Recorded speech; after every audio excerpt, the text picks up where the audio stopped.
Quem está feliz de estar na casa do Senhor aí nesse momento? Deus é bom. Vamos lá, queridos, vamos lá. Glória a Deus, glória a Deus.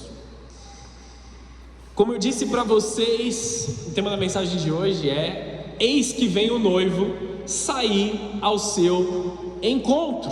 Amém? No ano passado, nós falamos muito sobre os grandes encontros com Jesus. Quem está aqui desde o ano passado e ouviu falando várias vezes sobre esse assunto? Nós falamos muito sobre encontros com o Senhor Jesus. E este encontro é o maior encontro de todos. É o momento que Jesus está voltando para buscar a igreja. Amém? Este é o momento do arrebatamento, este é o momento da consumação de todas as coisas, que Jesus vem e Ele recebe a sua noiva e leva a sua noiva para si. Esse é o momento do qual nós clamamos e nós oramos todos os dias. Nós levantamos as nossas mãos e cantamos Maranata, porque nós desejamos nos encontrar com Jesus nos ares. Amém? Estamos aqui? Então, queridos, nós precisamos viver uma vida que clama Maranata, viver em um formato de vida que realmente prepara a vinda de Jesus nas nossas vidas. Amém?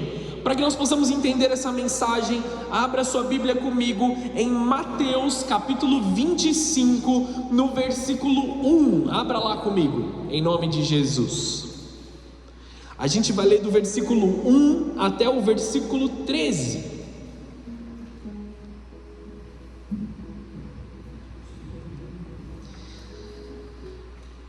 Quem achou diz amém? Amém. O texto diz assim: então o reino dos céus será como as 10 virgens que pegaram suas lamparinas e saíram para encontrar-se com o noivo. Amém? Só um parênteses aqui para a gente já entrar no entendimento. Quando ele fala de 10 virgens, ele não estava falando de quaisquer moças virgens, mas ele estava falando de 10 mulheres que estavam prometidas para o casamento. Amém? Elas não eram qualquer mulheres, tá? Elas já tinham ali a questão da virgindade sobre a vida delas, da santidade sobre a vida delas, e elas estavam prometidas para casamento. Muito obrigado, meu irmão. Deus te abençoe. Que nunca falte água sobre a tua vida.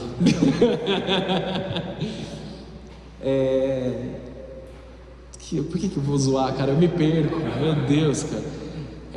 Então eram 10 virgens que elas estavam prometidas ao casamento. Não eram quaisquer mulheres. Elas tinham um noivo específico sobre a vida delas. Amém? E elas saíram com o intuito de se casar. Elas saíram com o intuito de ir encontrar o noivo. Amém? Beleza? Elas tinham ali um objetivo naquilo que elas estavam fazendo. Amém? Até então? Estão comigo?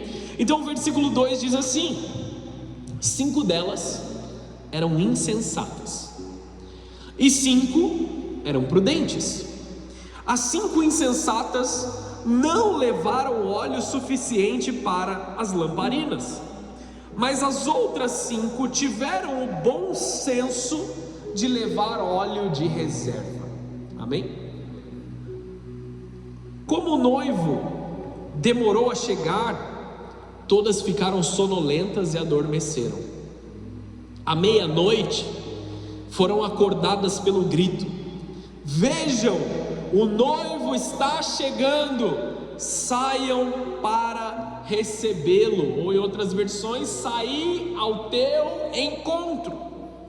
Todas as virgens se levantaram e prepararam as suas lamparinas. As 5 insensatas pediram às outras: por favor, deem-nos um pouco de óleo para as nossas lamparinas, elas estão se apagando. Isso aqui não foi algo normal, foi algo desesperado.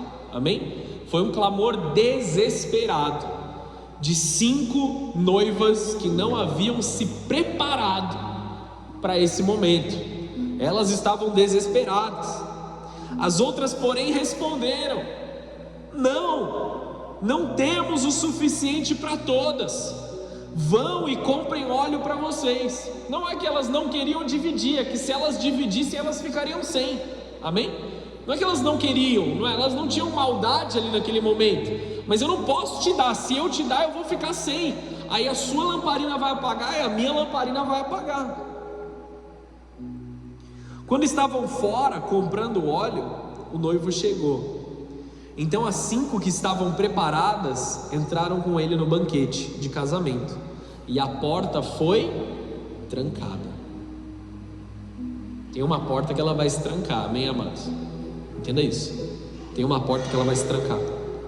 Mais tarde, quando as outras 5 voltaram, ficaram do lado de fora chamando: Senhor, Senhor, abra-nos a porta.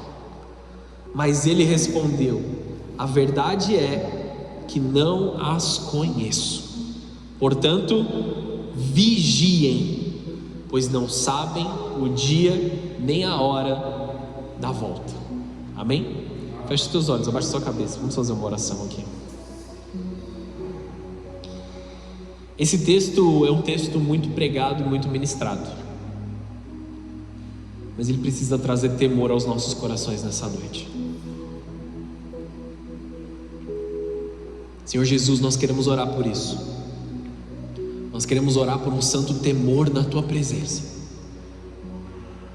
de que nós não sejamos pegos como essas noivas imprudentes, que nós não sejamos pegos como essas noivas que não se preparam devidamente para a Tua volta, que nós não sejamos pegos aqui, Senhor, vivendo a nossa vida de qualquer forma, mas que nós possamos olhar para o Senhor com reverência, com santo temor e com uma paixão, Senhor, desenfreada, que toma as nossas atitudes, que toma os nossos pensamentos, que toma as nossas ações. Senhor Jesus, que o Teu santo temor guie os nossos pensamentos, guie os nossos passos, guie as nossas decisões, que o Teu santo temor seja instaurado nos nossos corações, a ponto de desesperadamente nós desejarmos estar carregando óleo e permanecer com as nossas lamparinas acesas, Senhor.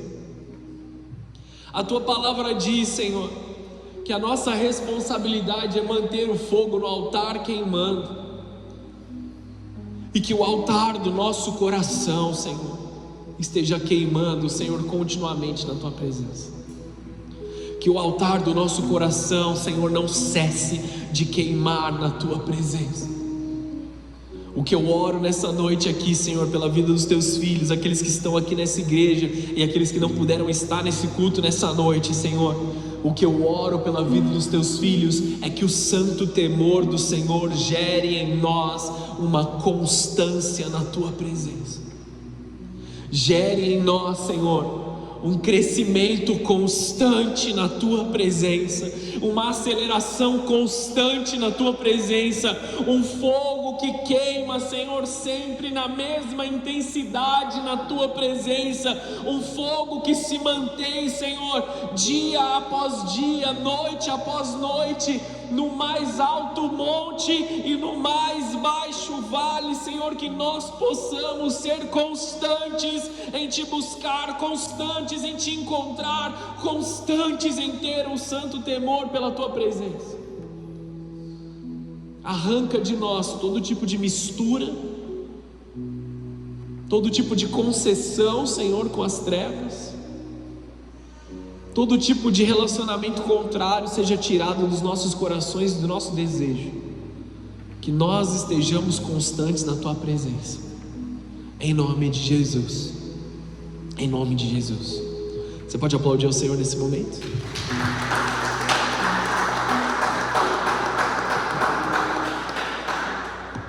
Queridos, isso aqui é uma chave, amém? Temos muitas figuras nesse texto. Vamos tentar passar por todas elas aqui, né, durante essa ministração.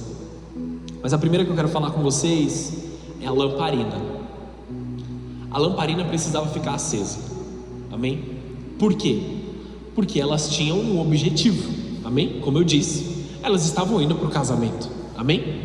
Não eram pessoas que não conheciam o noivo, elas conheciam o noivo, elas sabiam quem era o noivo, e elas sabiam que ia chegar o momento que o noivo estaria disponível para o dia do casamento. Na cultura hebraica daquela época, da época de Jesus, o momento do casamento, ele não era um momento marcado como a gente faz uma agenda, chama os convidados e vai para o dia do casamento. Ele era algo planejado pelo pai do noivo. Pega essa chave. Era algo planejado pelo pai do noivo. O noivo, ele encontrava sua noiva, ele fazia um contrato ou um acordo com o pai da noiva, ele pagava o dote pela noiva, e aí ele fazia ali uma aliança de noivado, amém? Então o noivo fez uma aliança de noivado com a noiva. Daquele momento em diante, o noivo e a noiva não se encontravam mais. Qual era a responsabilidade deles? A noiva ia para a sua casa com a sua família, com as mulheres da sua família, e ela se preparava para o casamento. Ela se adornava, ela se preparava, ela se perfumava, dia após dia ela preparava as roupas, ela preparava as coisas, ela estava... A missão da vida dela, a responsabilidade da vida dela, daquele momento em diante, era se preparar para o casamento. Amém? Estão aqui comigo? Qual era a missão do noivo? Ele ia de volta para a sua família e começava a construir a sua nova casa. Estão entendendo isso? Está pegando a chave aí, homem de Deus, valente do Senhor? O noivo, ele ia lá de volta e ele construía a sua casa. E ele começava a montar a casa, ele começava a montar todas as coisas, a preparar todas as coisas. Ele trabalhava e usava o dinheiro dele para construir a casa ou para comprar, seja o que for. E ele esperava, trabalhando, amém? O homem tem que trabalhar. Como é que o homem espera? Trabalhando, amém? Isso aqui é para um culto de valentes, mas já vai pegando essa chave aí. O homem espera trabalhando. O homem não espera sentado. O homem não espera chorando. O homem não espera se desesperando. O homem espera trabalhando. Amém, homens? Estão comigo aqui? Essa é a nossa responsabilidade. O homem estava trabalhando e preparando as coisas. Quando o pai dele, o pai do noivo, entendia que era o momento certo, porque o noivo estava suficientemente preparado, o noivo chamava todos os seus convidados e toda a sua comitiva para ir buscar a noiva para o casamento. Você entende como é doido isso aí? E eles passavam 7 dias numa festa de casamento. Que coisa maravilhosa, amém? Hoje é difícil arrumar dinheiro para a gente fazer 5 horas de uma festa de casamento, amém ou não? Mas a realidade é que naquela época as coisas eram diferentes. Eles aproveitavam uma festa de 7 dias, porque casamentos eram celebrados como ali o maior cumprimento da vontade do Senhor Jesus, amém? Entendendo que algo é mais elevado, o casamento sendo mais elevado, amém? Então, eles estavam há muito tempo já se preparando. E qual é a chave espiritual sobre esse momento aqui? Jesus está preparando uma morada celestial para a sua noiva, amém? E quando ele vai voltar para nos buscar no grande casamento? Quando o pai entender que o momento é certo. Vocês entendem como a palavra de Deus ela é maravilhosa, ela é linda em todas as coisas? Ele mandou um aleluia forte lá de cima. A palavra de Deus ela é maravilhosa em todas as coisas, ela concorda com todas as coisas. E essas noivas, elas estavam se preparando para esse dia. Elas não tinham mais nada para fazer a não ser se preparar. E a Bíblia diz que 5 delas eram prudentes, ou seja, elas estavam fazendo tudo o que elas precisavam fazer para alcançar a sua meta, para alcançar o seu objetivo, para chegar no grande dia e estarem preparadas. Ou seja, elas mantinham a chama da lâmpada acesa. As outras foram chamadas pela própria Bíblia de insensatas. Algumas traduções até usam a palavra loucas ou nécias. Essas outras não se prepararam adequadamente. Vamos falar primeiro da chama da lamparina. A lamparina requer uma chama constante. Constante. Por que nós precisamos exaltar a questão da constância nesse momento, nesse versículo bíblico? Existem pessoas que são fogo de gasolina. Sabe o que é fogo de gasolina? Você joga um pouquinho de gasolina, acende um fósforo, bum, e apagou. É ou não é? Outras pessoas são fogo de lenha. Qual que é a questão do fogo da lenha? Ele não é tão forte, tão alto. Ele vai queimando, constante. Aí você coloca mais lenha e ele continua queimando. Você só precisa alimentar aquele fogo e ele vai queimando. Quem cozinha entende a gravidade ali do fogo. Ou ele é muito alto, ou ele é muito baixo. Ele tem que estar constante, sempre no mesmo momento, para você cozinhar certos tipos de alimento, cada um de uma forma diferente. Amém ou não? Me ajudem aqui em cozinha. Concorda comigo aí? Ou pelo menos só me incentiva. Finge que eu estou falando a verdade.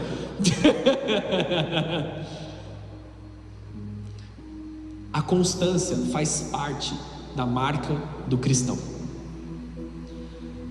Se eu coloco muito óleo na lamparina de uma vez só, eu vou ter uma chama exuberante, uma chama ali que vai chamar a atenção. Olha como está cheio do fogo, olha como é impressionante. Olha, aquele cara está queimando, olha a glória de Deus na vida dele. Mas ela acaba rápido. Estão continuando aqui comigo? Só que se nós formos sábios, nós colocamos uma quantidade de óleo constante nas nossas lamparinas, para que ela continue iluminando. Então vem a chuva, vem a dificuldade, vem o vento, vem o frio, a lamparina continua queimando na mesma constância. Nós não abusamos do óleo que nós guardamos. Amém? É necessário guardar o óleo, é necessário manter o óleo, porque a Bíblia diz que todas elas dormiram. Todas elas dormiram. E elas não dormiram por despreparo, porque a própria Bíblia diz que algumas delas estavam muito bem preparadas.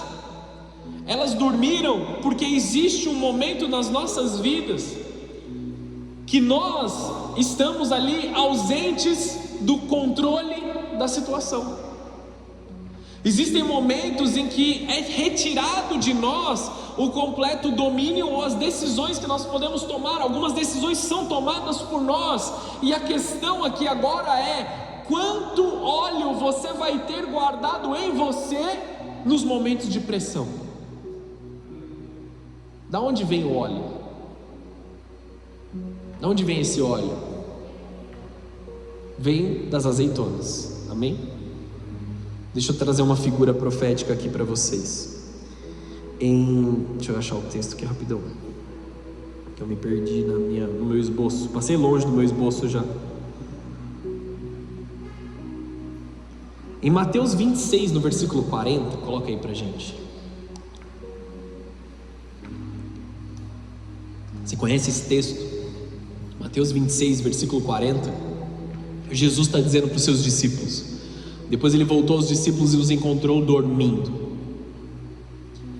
Vocês não podem vigiar comigo nem por uma hora, disse a Pedro. Aonde ele estava? No Jardim das Oliveiras. Extremamente profético. Ele estava no Jardim das Oliveiras, antecipando que ele seria traído, que ele seria preso, que ele seria maltratado e seria crucificado. Amém? Todo mundo conhece essa parte aqui da história. Ele estava no Jardim das Oliveiras, no lugar onde nascem as azeitonas, onde nascem as olivas, onde é extraído o produto que se tornaria o óleo. E o que estava acontecendo com Jesus no Jardim das Oliveiras? Ele estava sendo pressionado e ele estava gerando um óleo que traria sobre a humanidade o perdão de Deus. Naquele momento ele estava sendo pressionado pelos seus sentimentos, ele estava sendo pressionado pela circunstância, ele estava sendo pressionado pelo momento, e ele estava diante do cálice da ira de Deus, e ele olha para Deus e diz: Deus, se possível for, afasta de mim esse cálice. Se é possível que eu não beba o cálice da tua ira, mas faz a tua vontade, não a minha. Ele estava sendo esmagado naquele momento. A Bíblia mesmo relata um acontecimento fisiológico que é raro, mas ele acontece, que é um suor e lágrimas de sangue. Ele estava passando por tanta pressão ali, tanto psicológica como espiritual, como física, que ele começa a suar sangue ali, amados. Ele foi esmagado. Isaías 53 diz que ele foi esmagado pelas nossas iniquidades, como uma azeitona, eu ia falar uma ovelha, mas como uma azeitona, ele foi esmagado numa prensa, para gerar o óleo que nos traria perdão eternamente. Nós fomos o motivo pelo qual Jesus foi esmagado.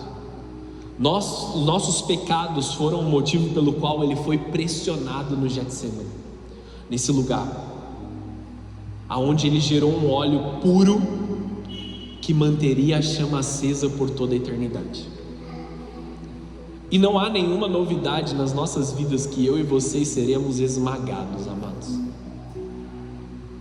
E aí nós olhamos para as pessoas ao nosso redor como lindas azeitonas cheias de óleo.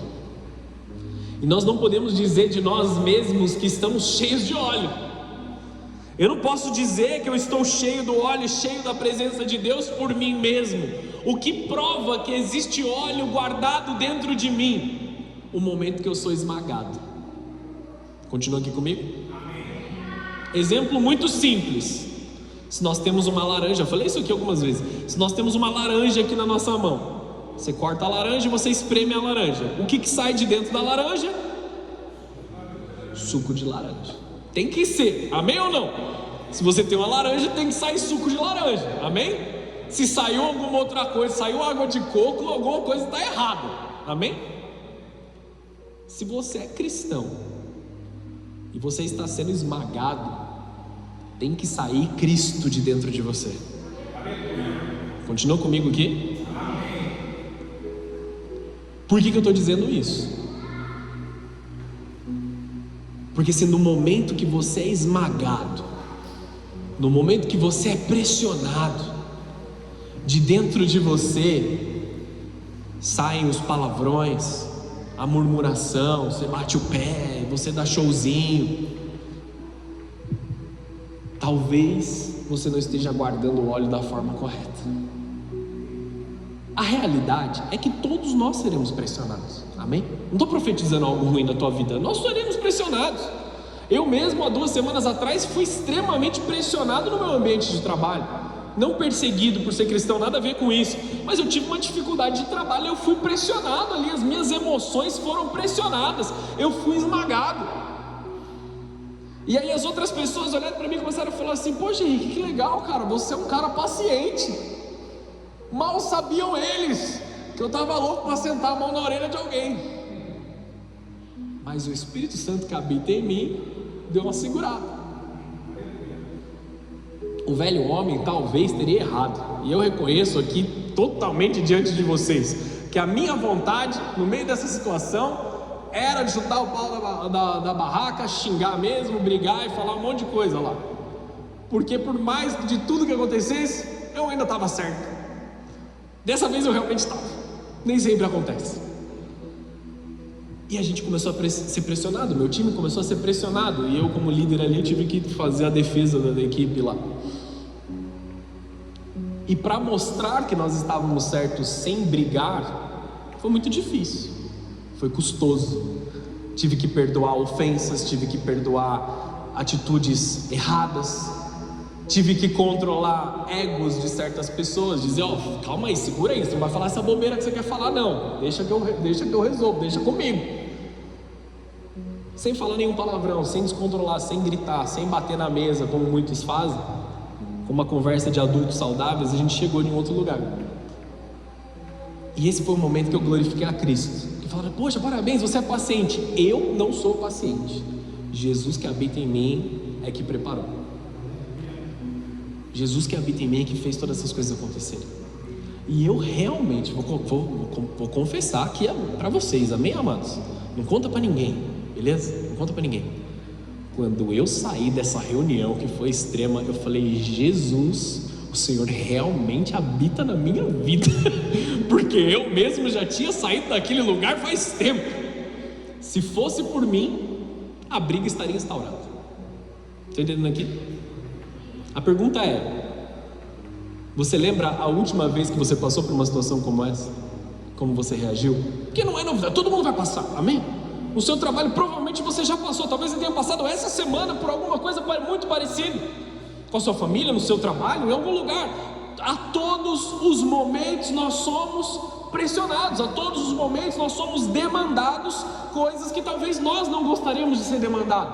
E em certos momentos eu cheguei a orar para Jesus, em várias situações das quais eu passei, eu cheguei a orar e falei assim: Jesus, desliga os meus sentimentos, porque eu estou sentindo demais, está doendo demais, eu estou sendo pressionado demais, eu não sei que decisão tomar, eu não sei para onde ir, eu não sei o que fazer, porque aquilo que habita em mim, o pecado que habita em mim, quer o mal, quer brigar, quer me defender da forma errada, quer ir lá e falar um palavrão para alguém, xingar alguém. O pecado que habita em mim está me levando de volta para as trevas. Senhor, eu submeto a Ti os meus sentimentos, amém? Estou confessando a minha vida aqui diante do altar, amém, queridos?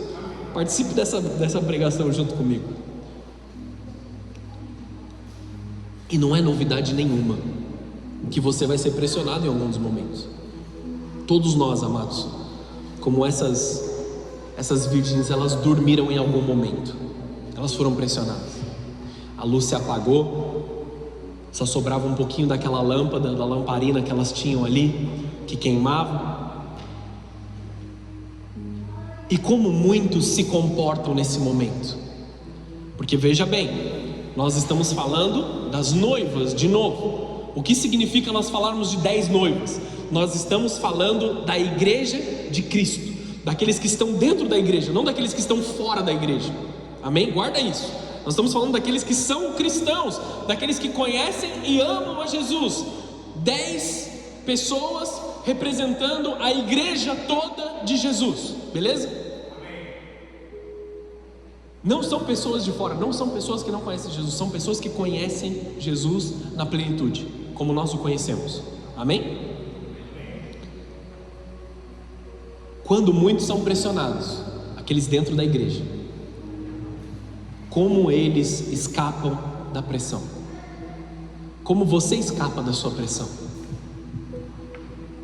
Nós vemos dia após dia pessoas sendo pressionadas, e ao invés de submeterem o seu coração, os seus sentimentos, a sua dificuldade para Deus, buscam um escape natural. Muitos, quando são pressionados, se voltam à bebida. Muitos, quando são pressionados, se voltam ao cigarro, se voltam às drogas, se voltam à pornografia, se voltam à masturbação. Lugares que eles já não estavam mais, eles voltam para esses lugares. Uma coisa que foi dolorido para eu aprender, que demorou para eu aprender no momento da minha conversão, e que eu faço questão de falar isso em muitas das pregações, talvez um pouco sem contexto, mas trazendo um pouco mais de contexto para vocês agora, é uma realidade. Pecado não traz descanso para ninguém, entenda isso. Você está cansado, você está exausto, você está fadigado do seu trabalho, do seu relacionamento, tem alguma coisa que está te quebrando. Eu vou pecar para eu relaxar um pouco, eu vou beber um pouco para eu relaxar, eu vou me drogar para eu relaxar, eu vou buscar alguma pornografia, eu vou sair com alguém que eu não deveria sair, eu vou me envolver em um relacionamento que eu não deveria me envolver, porque eu estou cansado, eu mereço descansar. Você já ouviu a sua mente falando isso para você? A minha mente fala isso direto para mim. Só que eu posso te dizer uma coisa? Não é a minha mente, é Satanás falando aos meus ouvidos. E eu preciso dizer: aparta-te de mim, Satanás. Resistirá o diabo e ele fugirá de vós. Se submeta a Deus, se aproxime de Deus e ele se aproximará de vocês. O pecado não tem capacidade de te fazer descansar. As coisas só se tornam fáceis na presença do Senhor. As coisas só se tornam, só tem significado na presença do Senhor. Então a pergunta de Jesus para os discípulos é a mesma pergunta que Jesus faz para nós: vocês não podem vigiar ao menos por 1 hora? Porque a realidade é que nós temos as demandas do dia a dia para fazer, e nós temos todas as situações para a gente resolver, e vai ter um momento que a gente vai dormir do dia. Vocês não conseguem separar um momento do seu dia para vocês se encherem do óleo da presença do Senhor? Para vocês se permitirem ser esmagados na presença de Deus e gerar um óleo em vocês que vai manter a tua lamparina acesa? Estão aqui comigo ou não, igreja pentecostal? Atenção a isso aqui, igreja. Não estamos falando de um conto, mas de uma profecia de Jesus que define o nosso destino. Não é algo que a gente tem que tomar como uma parábola, é algo que nós temos que tomar como uma verdade. Isso vai acontecer nas nossas vidas, isso vai se concretizar. O noivo nos chama para o casamento, não para o primeiro encontro. Nós já tivemos o primeiro encontro, nós nos encontramos com Ele todos os dias e nos preparamos para o grande encontro quando Ele vem nos buscar.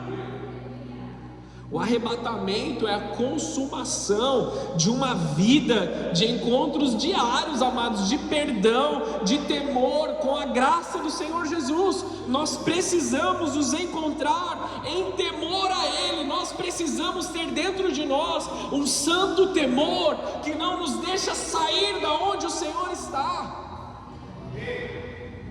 É realmente ter um pavor ali, amados, de voltar para onde a gente caiu. Talvez isso te assuste um pouco, mas você realmente precisa ter ódio do fundo do poço que você já esteve. Você precisa ter um asco, uma revolta, uma repulsa por aquilo que você já fez, que você sabe que deu errado. E aí nós ouvimos nos dias de hoje as pessoas dizerem assim: ah, não pega nada você tomar um vinhozinho, um golinho ali, uma bebida ali. Queridos, você não sabe da onde Deus me tirou. Talvez muitos não consigam voltar para a presença de Deus se começarem no primeiro golinho. Eu conheço pessoas poderosas em Deus, mas se abrirem mão de um golinho, a gente tem que buscar eles lá na Cracolândia. Vocês estão entendendo o que eu estou dizendo aqui, amados? Nós temos que vigiar nessa área. Não abrir concessões, não dar espaço, e não é ser religioso demais, não é ser extremista aqui, amados, é realmente cuidado, é realmente reverência, é realmente respeito à presença de Deus, não somente por mim, mas pelo meu irmão também, porque talvez para mim não faça diferença, mas uma outra pessoa que vai me ver fazendo essas coisas, pode ser a ruína dela, e aí nós estamos nos responsabilizando porque alguém tropeçou. Nós temos que entender aquilo que Paulo diz na sua carta para os Coríntios, sobre não ser pedra de tropeço. Se eu vou lá e posto uma foto de eu fazendo alguma coisa que não pega nada, talvez para mim não pegue nada, mas eu estou derrubando algumas pessoas que acham que pode fazer. Ah, se o pastor faz, eu posso fazer também. E aí eu não sou tão mais especial do que as outras pessoas. Ah, se o irmão que está no louvor, se o irmão que está no boas-vindas, se o atalaia que está lá na igreja ele faz, todo mundo pode fazer também. E aí que a gente cai, aí que a gente quebra. Abrindo as concessões, abrindo as pequenas coisas. Aí nós entramos para a metade da igreja, que é a parte das insensatas. Jesus vai voltar para todos, amém? Só que alguns vão receber Jesus de uma forma diferente. Alguns vão ser encontrados com a frase: eis que vem o noivo, saí ao teu encontro, a porta estará aberta, eles vão entrar. Mas existe uma porta que um dia ela vai se fechar. A presença do Espírito Santo nas nossas vidas é o azeite de reserva. O azeite é intimidade. Não basta ter a lâmpada, o testemunho, é preciso ter um vaso cheio de oração, de palavra, de uma vida vivida na presença de Deus. Está fazendo sentido para vocês, amados? A palavra está tocando o teu coração? E qual é o risco da sonolência aqui, que nós falamos? A gente precisa falar um pouco mais disso, porque a Bíblia diz: demorando-se o noivo, as noivas elas pescaram, deram aquela pescada, deram uma dormida. Todas elas adormeceram, todas dormiram. Aqui figura algumas coisas como ansiedade, falta de paciência, imediatismo, gerado ou não pelas redes sociais, talvez a gente esteja imediatista demais. Posso falar uma coisa que eu me irritei esses dias? Eu terminei de trabalhar, eu falei, vou sentar aqui no sofá, vou descansar um pouquinho. Aí eu peguei meu celular, comecei a rodar aqui, comecei a ver as coisas, vou mandar uma mensagem ali, uma coisa ali, Passaram-se 1h30. Falei com pessoas da igreja, mandei mensagem, conversei com o pessoal, fui ver uns rios. Aí eu falei, cara, eu fiquei 1h30 aqui, passou assim, eu preciso levantar e orar. Gastei muito tempo aqui, eu preciso ter um encontro com Jesus. Já foi 1h30 falando com todo mundo e eu não falei com o meu pai. Eu preciso desesperadamente falar com ele. A questão, amados, que eu comentei na rede social aqui, é que nós temos uma facilidade absurda nos dias de hoje, principalmente com inteligência artificial. Dá aquele sentimento que você pode fazer o que você quiser, o momento que você quiser. Só que a gente fica perdido naquela produtividade. Eu tenho que produzir, eu tenho que fazer meu tempo valer, eu tenho que fazer isso, e você acaba não fazendo nada. Já foi pego nesse pensamento? Toma cuidado com isso, amado. Essa é a sonolência que a Bíblia diz. Não só as que tinham azeite, elas podiam, foram só as que tinham azeite que elas puderam acordar preparadas, porque todos nós vamos dormir em algum momento. O texto diz que houve um atraso aparente, não por negligência de Deus, que não quis cumprir aquilo que ele ia cumprir, porque se ele falou que ele vai voltar, ele vai voltar, amém? Teve uma vez que eu terminei de pregar, acabei a mensagem, desci do púlpito, um irmão que está nessa igreja, que não está aqui hoje, mas ele faz parte dessa igreja, ele me perguntou assim, pastor, e se Jesus decidir não voltar mais? E se Jesus não quiser vir me buscar? Depois de eu sacanear ele por uma meia hora, eu falei assim, Jesus, ele prometeu que ele vai fazer. Não existe em Cristo a capacidade de descumprir a sua promessa. E outra, tudo que Jesus fez até hoje foi em preparação desse momento. Se ele decidir não voltar, ele está jogando fora tudo o que ele já preparou até agora. Tudo que nós vivemos, a morte de cruz, a encarnação do Filho de Deus, a manifestação em carne, a humilhação de Cristo ali de forma completa, a cruz, o perdão, todas as coisas, todas as profecias que se cumpriram na vinda de Jesus, elas continuam se cumprindo até a volta de Jesus. E Jesus, Deus, eu não vejo de forma nenhuma desperdiçando todo o trabalho que ele gerou até aqui, amém, amados? É uma promessa verdadeira.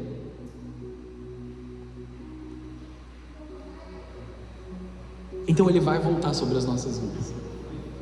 Quando a Bíblia está dizendo sobre um atraso do noivo, não é um atraso no tempo do noivo, fala muito mais da nossa ansiedade, porque os propósitos e os planos de Deus, eles têm uma tendência a se romperem nas nossas vidas, quando nós aprendemos a esperar e confiar em Deus. As coisas de Deus, elas sempre demoram um pouquinho a mais para acontecer na tua vida do que a sua ansiedade está disposta a esperar. Guarda isso no teu coração. Eu vou desistir, Deus não agiu até agora, Deus não vai agir mais. Não desista. Se você tem uma promessa, se você tem um sonho, se você tem um propósito, persevere até que o sim de Deus se torne amém sobre a tua vida. Estão aqui?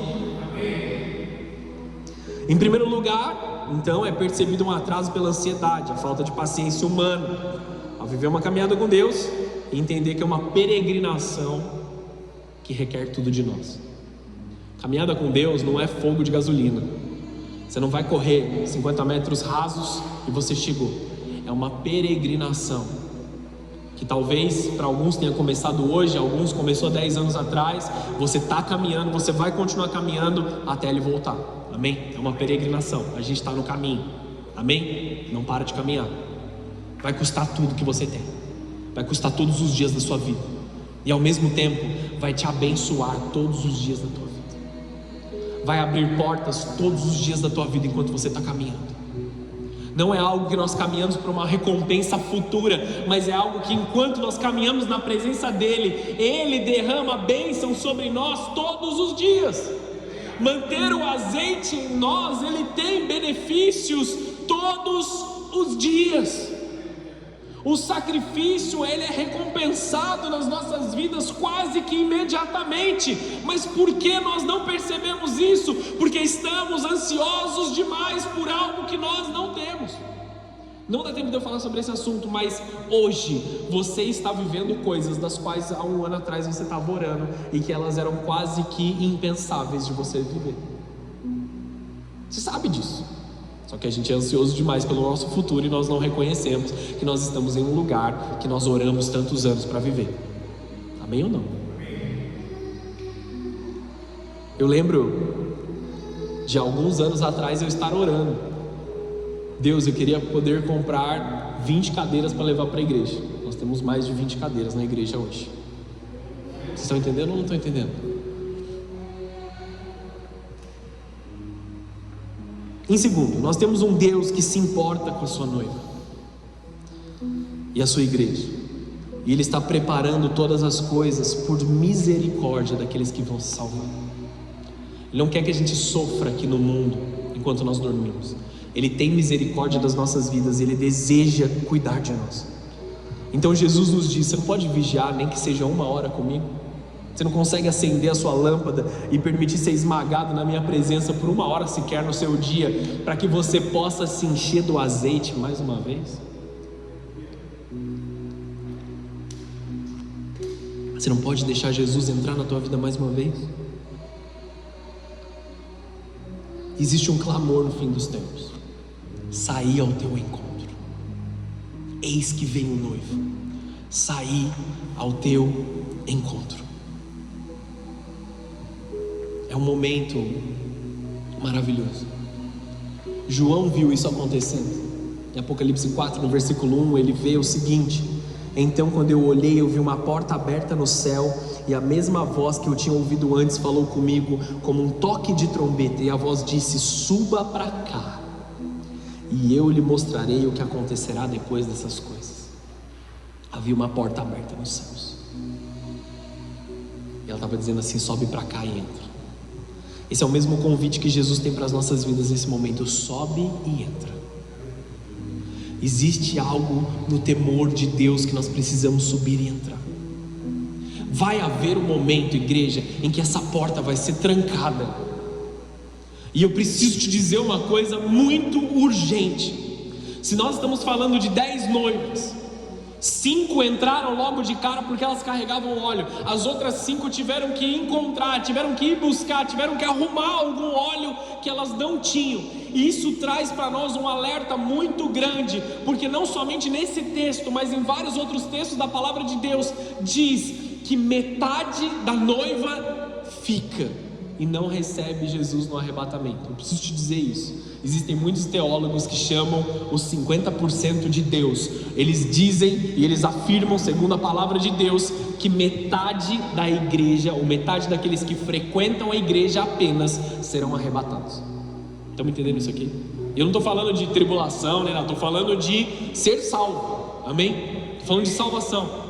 Porque em muitos textos diz que estarão 2 no campo, um será arrebatado e o outro vai ficar. Estavam 2 andando na rua, um vai subir e o outro vai ficar. Tinham 5 noivas prudentes e 5 noivas nécias, e as 5 prudentes entraram no descanso do Senhor, nas bodas do Cordeiro, mas as outras 5 encontraram a porta fechada e uma voz que dizia: para trás de mim, porque eu não vos conheço. O relacionamento com Deus no meio da caminhada é o que mais importa. Não é o quão rápido você corre, não é o quão espalhafatoso você é, não é o quanto de óleo tem na tua vida e agora, não é o quanto você pode queimar na presença de Deus, mas o quanto de relacionamento você tem contínuo com Ele. Quantas e quantas vezes eu não ouvi das pessoas: pastor, agora vai, e nunca foi. Você conhece alguém, você tem amigos que fazem isso também. que estão na presença de Deus, estão bem, aí cai, sobe, aí queima do nada. Em 2 dias eu estou bem pra caramba, olha Deus agindo, passou 2 dias, o que aconteceu? Deus valoriza em nós a constância. Já ouviu gente que toma chá de tô bem? O cara está arrebentando com a vida dele faz meses, se destruindo nas drogas, fazendo tudo de errado, arrebentando. Aí foi um dia na igreja, tomou chá de tô bem. Não, agora eu tô bem, sou maduro. Agora eu tô mais maduro, pastor. Pode confiar em mim. Você conhece alguém que já passou por isso, amém? Talvez você já tenha tomado um chá de tô bem, mas agora você tomou ordem na presença de Deus, amém? E não dá, queridos. Deus espera de nós constância. Deus espera de nós continuidade. A Bíblia nos ensina a observar os frutos, porque todo mundo é legal e é amigo no momento da festa. Está todo mundo junto no momento da festa, está todo mundo rindo, mas no momento do esmagamento é que aparece aquilo que está dentro de nós. E no momento do esmagamento você está sozinho com Jesus, só Ele vê. Estão aqui ou não estão aqui? É nesse momento do esmagamento que nós somos provados. Pelos frutos vos conhecereis. Que se eu te esmagar hoje e sair de dentro de você água de coco ao invés de suco de laranja, tem coisa errada aqui, amém, amados? Vocês estão entendendo isso? Se nós somos cristãos, se nós estamos enxertados na videira, se nós somos parte daquilo que Jesus é, de dentro de nós precisa sair Jesus. As nossas atitudes precisam glorificar a Cristo. As nossas respostas no dia mau precisam glorificar a Cristo. E eu não estou falando para dizer sim para todas as coisas. Você tem que impor os limites necessários e dizer aquilo que precisa ser dito, fazer aquilo que você precisa fazer. Mas você não vai ofender as pessoas enquanto está fazendo isso. Não vai diminuir as pessoas a fim de colocar os teus limites, dizer aquilo que é necessário dizer, de corrigir quem precisa ser corrigido, de ministrar quem precisa ser ministrado. Você não vai fazê-lo destruindo a pessoa, mas amando o teu próximo, cuidando do teu próximo. Conversas difíceis, elas vão acontecer, são inevitáveis. Nós precisamos ter conversas difíceis, mas debaixo do respeito que a palavra de Deus nos chama a ter, debaixo da graça de Deus que nós somos comissionados a viver, amando o próximo. Porque muitos gostam de brigar só pela briga em si. Vocês já viram o vídeo daquele animal, o texugo do mel? Vocês já viram os vídeos desse bicho? Ele arruma treta com tudo quanto é bicho na selva, a troco de nada. Ele arruma treta com leão, com urso, com cobra. É um bicho maluco.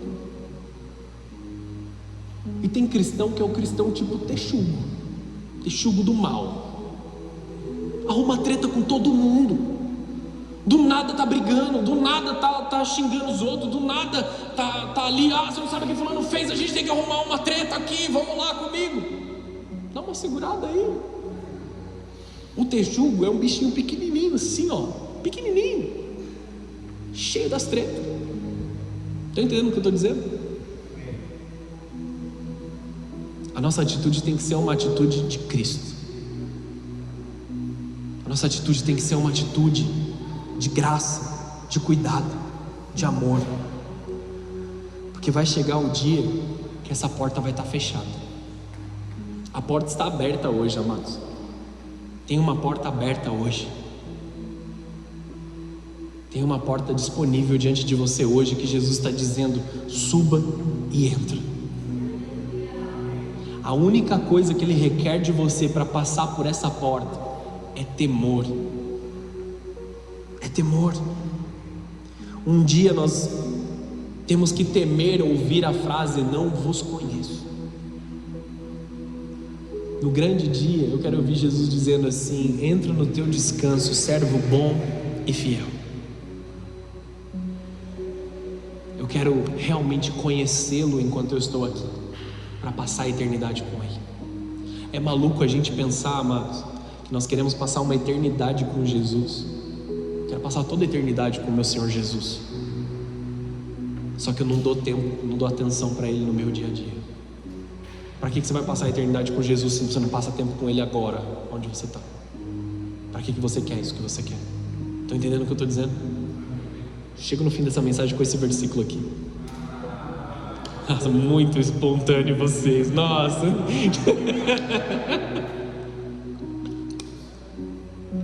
João capítulo 10, versículo 7. Mas eu amo vocês do mesmo jeito, tá bom? Sei que vocês estão me sacaneando, mas tudo bem. João capítulo 10, versículo 7. Por isso, ele explicou: eu lhes digo a verdade, eu sou a porta das ovelhas. Todos os que vieram antes de mim eram ladrões e assaltantes, mas as ovelhas não os ouviram. Sim, eu sou a porta. Quem entrar por mim será salvo. Entrará e sairá e encontrará pasto.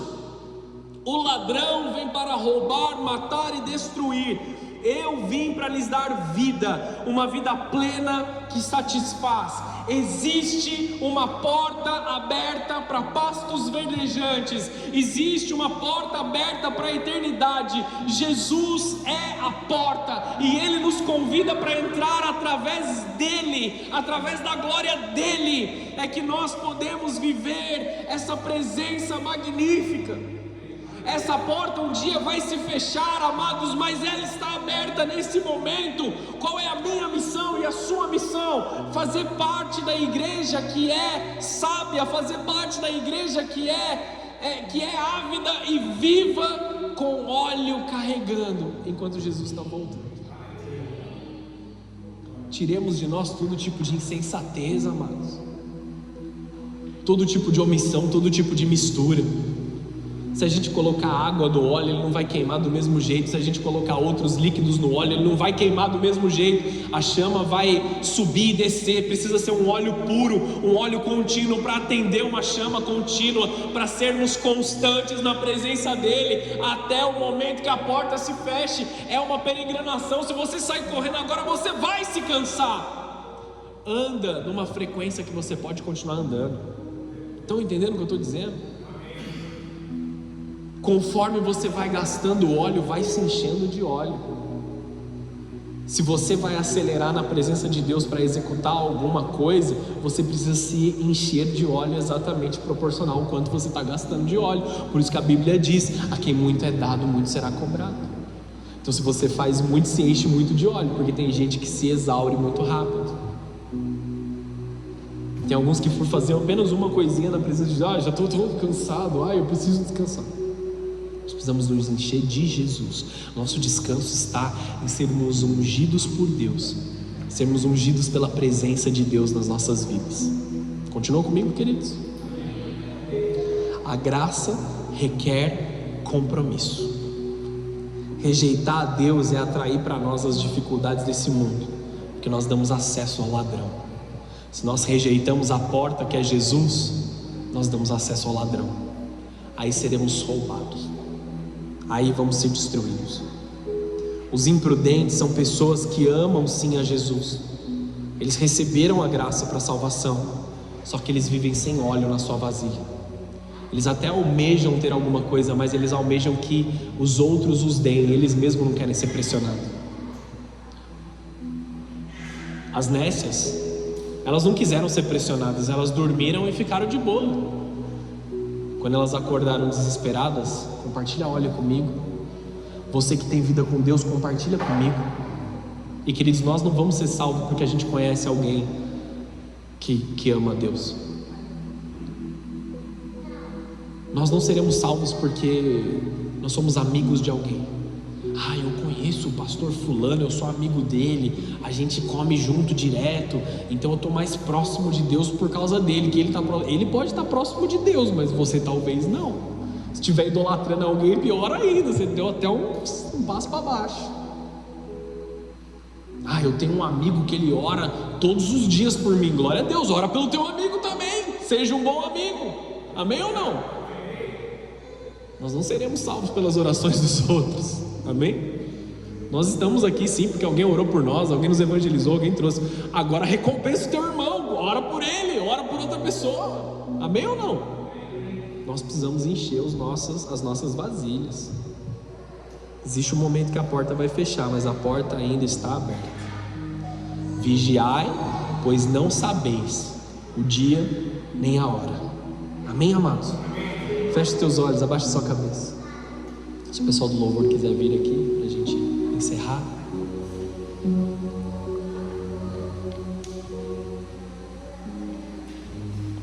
Aonde estão as misturas na tua vida?